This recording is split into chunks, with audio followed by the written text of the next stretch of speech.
Finally पेटवली बघा चूल. चला आता एकाच हाताने कॅमेरा धरलाय आणि जाळ पण भरपूर लागलाय. परत आणलंय बघा माळव. तर झालं बघा सामान सगळं नीट करून. ह्यांनी मग अशी सामान आणून दिलं. 2:15 वाजल्या होत्या. मग सामान आणून दिलं ह्या टायमाला आणि अर्ध्या तासात नीट करून पण झालं. पण फोडून घेतलं इथं असं अख्खं होतं ते फोडून घेतलंय. खोबरं चिरून घेतलंय मस्त असं पांढरं सफेद. आणि कांदा इथं जरा थोडासा झाकून ठेवलाय, वाळलाय चांगला, कडक झाला कांदा. आणि धन पण चाळून घेतलं बघा. मसाला करायचा मुहूर्त काय लागत नव्हता. आता ह्यांनी केलं सरपण आणून. त्यांचं काम करत करत आणून देतात सामान. काय पोरगी रडते. एका हाताने काय ताट उचलं ना बघा मला. इथं ठेवलंय धन चाळून. खोबऱ्याचं तुकडं पडलं छोटं छोटं ह्याच्यामध्ये चाळलं बघा ना. ह्याच्यावर चाळलं होतं.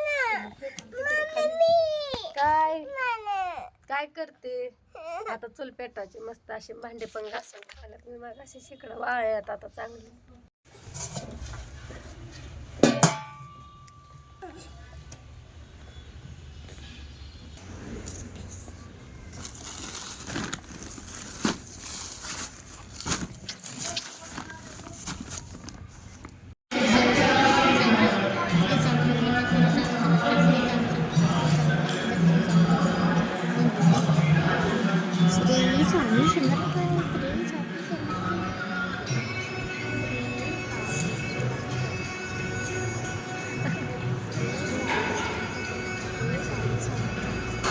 तू काढलाय ना फोटो?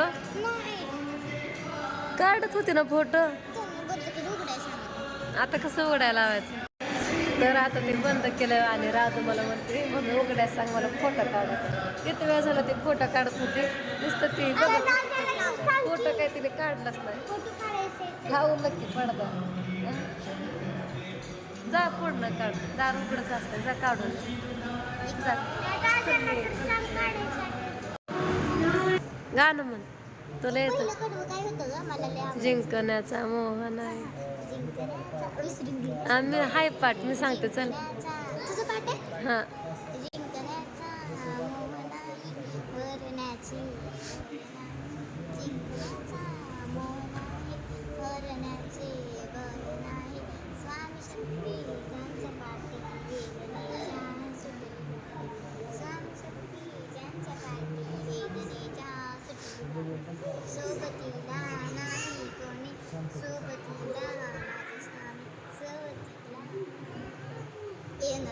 पप्पांनी बघितलं की बंदच झालंय. बोल की गाणं म्हणते राधू बघा.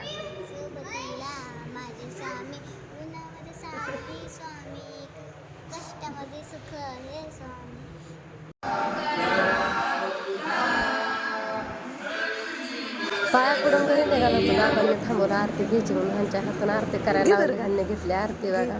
तर इथं घरी यायचंय सोडून इथंच खेळते आल्यापासून. ह्यांनी गाडीवर जाऊन बसलं तरी पोरकी यायना. दुर्गा चल की.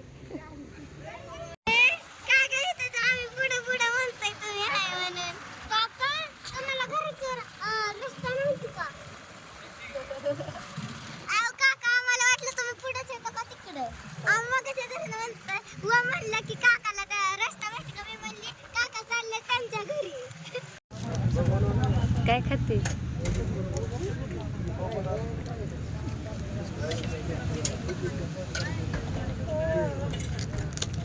तर आता बघा 2 वाजत आले दुपारच्या.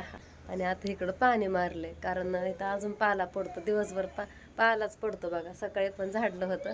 म्हणलं फुफुटाले ओढायचं नाही. पाणी मारलं आता झाडून घ्यायचं. का तर आपल्याला आता चूल पेटवायची सामान भाजायला. तर हे तर चूल मांडावी लागते बघा. पण सगळं झाडून घ्यायचं. त्याच्यामुळे सगळीकडे पाणी मारून घेतलंय. सुगंध लय भारी सुटली मातीची. पाऊस आल्यावर कसं मातीची सुगंध सुटते सेम तशीच. तर चला घेते झाडून. कढई ठेवली इथं. मोबाईल घेतला म्हणून रडायला लागली होती. पण मी आले बाहेर दार लावून तर गप बसली. गाडीच्या नादी लागली. कपाटाला धडकवली का गाडी? हा धडकवली का? कपाट मोडल धडकून सारखं पडलाय भांड्याचा. इकडं राधू झोपली, भैया पण झोपला. भैयाच्या पायाला लागलं होतं, काल नेलतो हॉस्पिटलला भैयाला पण. एक टाइम मसाला विकत घ्यायला परवडतो, पण एवढा मोठा मसाला घरी करायला काय परवडत नाही बघा. सुखाचं काम नाही कुठलंच बघा, कष्ट तर करावं लागतंय. प्रत्येक कामामागं कष्टच असतंय, कष्ट केल्याशिवाय पैसा पण येत नाही. डोळं जातात की मोबाईल बघून. आमचं जातात आणि तुझं नाही जात, होय ग. सारखं फोन फोन करते बघायला, सवय लागायला लागली की परत. अगं अजून तुला मोडले होते कसे तरी. फायनली पेटवली बघा चूल. तर वारं पण शांत आहे, वारं काय सुटलं नाही. मगाशी सुटलं होतं वारं. तर चूल पेटवायच्या आधी खाली एक पिशवी घालावं लागते, गोणी म्हणजे बघा असली. तुम्हाला तर माहिती हे असली आहे ती हिऱ्याची ठिक्याची काय म्हणतात ती. मग ती चूल पेटते एका ठिक्यातच. हाय दुर्गा, ठेवायचे का कढई? मग आजचा मसाला दुर्गा भाजणार.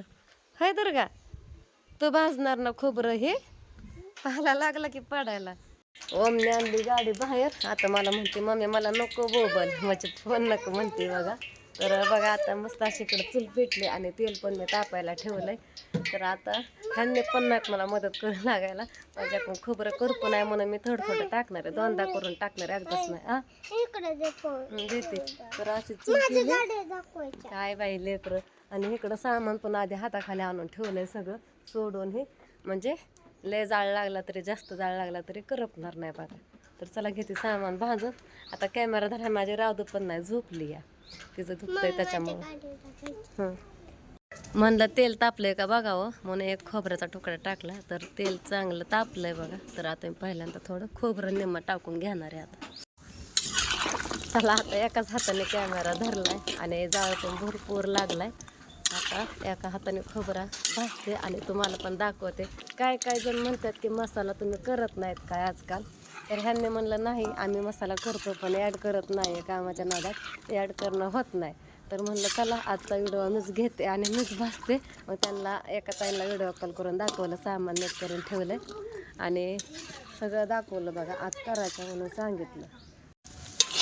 खोबरं भाजून घेतलंय बघा बारीक जाळावरती. लय मोठा जाळ काय लावला नव्हता. तर आता हळकुंड पण टाकलंय, जाळ मी कमीच केलाय. म्हणलं नको जाळले लागलं सगळं गडबड व्हायची.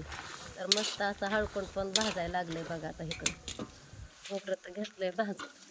बऱ्याच जणी काय म्हणतात आम्हाला दुसऱ्या मसाल्याची चवच लागत नाही, तुमचाच मसाला पाहिजे. वाट बघतात मसाल्याची कधी बनवतात ते संपला तरी. आणि इकडं बघा जिरे मोहरी तर भाजून घेतली आहे मस्त असं बघा. सगळं सामान भाजलं. आणि हॉटेलच्या भाजीला काय करता, घरच्या घरीच मसाला हा वापरून बघा. हॉटेलच्या भाजीसारखी घरच्या घरी चव घ्या, मस्त अशी भाजी होती या.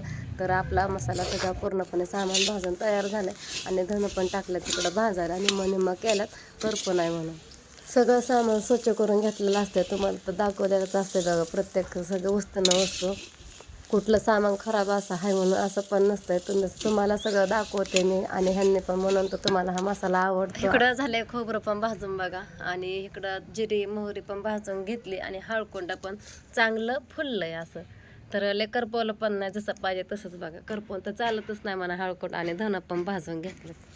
तर नेम धनं मी भाजाय टाकलं तर. आणि इकडं निम्म राहिलेलं भाजते आता. मस्त असं धनं पिवळा चुटूक का पांढरं शिपीत पिवळं सगळं सामान तर घेतलं बघा भाजून मस्त असं. आणि आता इथं कांदा तर तुम्हाला माहिती आहे जवळजवळ 2-4 दिवस झाला आपण वाळवला होता. मी काल काय उन्हामध्ये कांदा टाकला नाही, कारण असं बघा किती आवाज येतोय. आता दाखवते.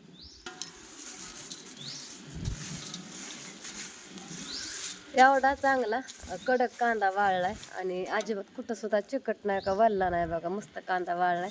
आणि आता हा कांदा भाजायला वेळ लागणार नाही, अर्धा तास. जाळ थोडा घातला तर अर्धा तास. आता 7:30 वाजल्यात, व्हिडिओ काय घेतलाच नाही बघा परत कांदा हे भाजल्यानंतर. आणि सामान भाजलं 5 वाजता. आम्ही येऊन पण आलो डांक्यावरती. ह्यांनी मी गेलं तर सामान द्यायला. आल्यानंतर मसाल्याची भांडी बाहेरच घासली, कढई पातेलं. तर मग झाडून घेतलं, भांडी घासली. भांडी घासा अर्धा तास पाणीला थोडं येत होतं. ही दिसतं थोडीशी पण लय भांडी येतं, भांडीच बसत नव्हत्या. बाकीची इथं पालती घातली पातेली ही. आणि पाणी थोडं असल्यामुळे भांडी काय उरकलीच नाही बघा घासायला. आता बाजारात जायचं होतं त्याच्यामुळे आवरत होते. आणि आता मला कपडे चेंज करून जायचं होतं राधूला घेऊन दवाखान्यात. आणि मग बाजार करायचा होता येता येता. बाहेर म्हणलं भूक लागली का? हा म्हणलं आधी स्वयंपाक करावं. एकीकडे भाजी मटकीची आमटी आणि एकीकडे चपात्या करावं. तर एक भांडं घ्यायला गेलं तर सगळं दणादण वाजतात भांडी आणि बारकी बारकी भांडी खालीच. म्हणून म्हणलं भांडीच लावून घ्यावं आधी रॅकला, मग चपात्या करावं.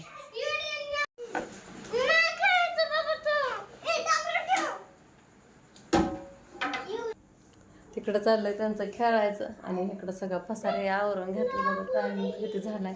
हे घड्या 5-10 मिनिटांनी महाग आहे. 7:30 वाजून गेल्यात बघा. तर बघा इकडे मी टाकले आता मटकीची डाळ शिजायला. त्याच्यामध्ये कांदा, कोथिंबीर, लसूण, जिरी आणि मसाला, हळद, मीठ एवढंच आणि थोडे हळद. तिथं भाजी टाकली शिजायला बघा. सगळं सामान बारीक करून टाकलंय आणि कांदा पण टाकलाय तेलामध्ये तळून. तर आता लागले चपात्या करायच्या. ह्यांच्या पुरते एक भाकर आणि दर्ग्याला ह्यांना भूक लागली होती. ओके दहीची कळ काढली, दही खायचं म्हणून घेतलं, खाल्लं नाही त्याच्यात ठेवलंय. दुर्गा आपल्या असून तशी काय पण खाते बघा. तर आता पटापटा चपात्या करायच्या आणि राजूला घेऊन जायचं. काय राजू, भूक लागली ना? म्हणलं येऊन लय उशीर होईल स्वयंपाकाला, अर्ध्या तासात स्वयंपाक करून जावा म्हणलं. आणि फिल्टर पण लावलाय भराय. ती एक आपले काम असतंय, पण बाटल्या भरावं लागतं. ह्यांना लागतं थंड पाणी प्यायला. दही खाते मोठ्याने सांग की काय खाते. गोड आहे का आंबट आहे? नाही. आता टाइम म्हणत आला 8 तरी वाजत आले असते. 9:30 वाजेपर्यंत असतंय बाजारात गेले स्वयंपाक करून बघा. आणि माळव पण घेऊन आले बघा इथं. आणि जायला 9 वाजल्या. म्हणजे पहिल्यांदा गेलते, दुर्गाने गेला कार्यक्रम, तिला घेऊन परत माघारी आले. ह्यांना म्हणलं मला सोडवा, जाताना चलत गेलते. परत तिला घेतलं, परत गेली बाजारामध्ये, परत आणले बघा माळव. बरंच काय काय आणलं. ह्यांना सुकट आवडतं, सुकट घेतलं ह्यांनी. आणि बाकीचं खाली सामान आहे. आणि इकडं कलिंगड हे आहेत बघा. आता 11:15 वाजला. बराच वेळ झाला, अर्धा तास झाला आम्ही आलोय. तर बराच वेळ गेला बघा तिथं बाजारामध्ये. आता जेवण करायची आणि झोपायचं. माळव पण आणले, थोडंच आणले.